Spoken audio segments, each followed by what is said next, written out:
What's going on, guys? My name is Logan and I'm your host of The Scoop. In today's video, I'll be going over the bracket system, its flaws, and what I would do to fix it. But before I do, if you enjoyed today's video, hit that like button and subscribe, and leave a comment below what your thoughts are on the bracket system and changes you'd like to see. The bracket system was one of Magic's biggest changes in the past few years. If you are unaware of what the bracket system is, let me get you caught up. Before the bracket system, there was no official way to gauge how strong yours or an opponent's deck was. So, the players created their own system, a simple 1 to 10 scale, 1 being completely jank, and 10 being CDH.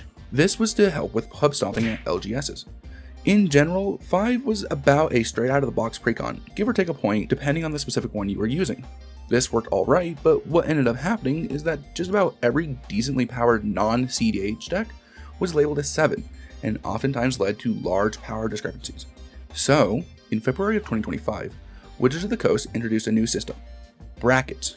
Brackets serve the same purpose, and generally is structured the same, but with specific parameters for each bracket.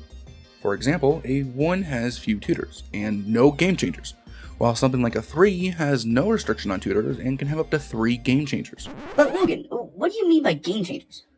Well, game changers are also a new thing they rolled out alongside the bracket system. In short, it is a list of cards that have a large impact on an individual game. For example, Bolas' Citadel is a game changer. Paying life to play spells is extremely powerful and catapults its controller into a probable winning position. This list is ever-changing, and cards are removed and added relatively frequently. However, there are cards on there that are likely never going to move, such as Gaia's Cradle. Going back to the bracket system, you will run into the problem about people being disingenuous about the power levels of their decks. But, as Gavin Verhey put it best, the bracket system, or any system, cannot stop any bad actors. Some people are assholes, and will lie about their power level. And the parameters for each bracket aren't set in stone. If you have a deck that technically falls under a 2, but plays like a 4, you should tell people it's a 4. No system will ever be perfect, but I do think this was a step in the right direction. When it first rolled out, I was not a big fan of the bracket system, and to this day, it still isn't my favorite. Not because I think it's horrendous or anything, but because I think it suffers from the same ailment as the previous system, not enough brackets. I just don't think 5 numbers is enough to gauge where or what a deck is.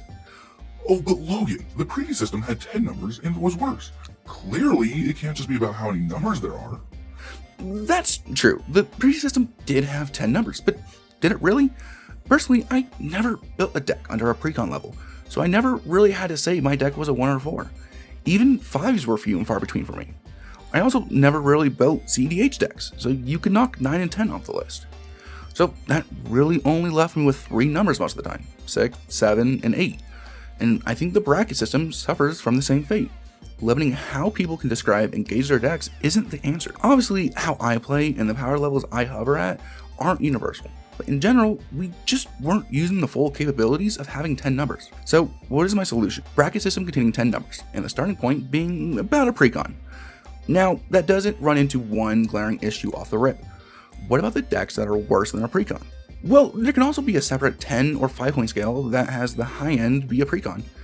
From personal experience, however, from when I was first learning to play the game and the few decks I have built under a precon level, the discrepancy between levels at that stage aren't as noticeable or impactful compared to the higher levels. But I often don't play at that level, so if you disagree, let me know in the comments below if I missed the mark on that one. Anyways, back to the initial 1 to 10 scale. This allows you to be more nuanced on rating your deck. A high 4 and a low 4 can be a completely outclassed match, but players said 4, so everyone thought it'd be closer. But in the new system, one player can say their deck is a 7 or 8, while the other is a high 6, low 7. This allows the players to better understand exactly what they are getting into and exactly what to expect once the game starts. Now, I don't know what the exact specifics of the restrictions of each bracket in this new system would look like, but the general idea is that it would be a gradual incline. Now, of course, I don't think this idea is what fixes the bracket system, but I think it's something we should consider. The initial bracket system was a good idea, and it was nice to see Wizards of the Coast take initiative and give us an official system. The addition of the Game Changer list was a fantastic move. It allows players, and especially new players, to know what is strong and why it's strong. I just think giving players more options and control over where their deck lands on the scale is a better option. But that's all I have for you guys today.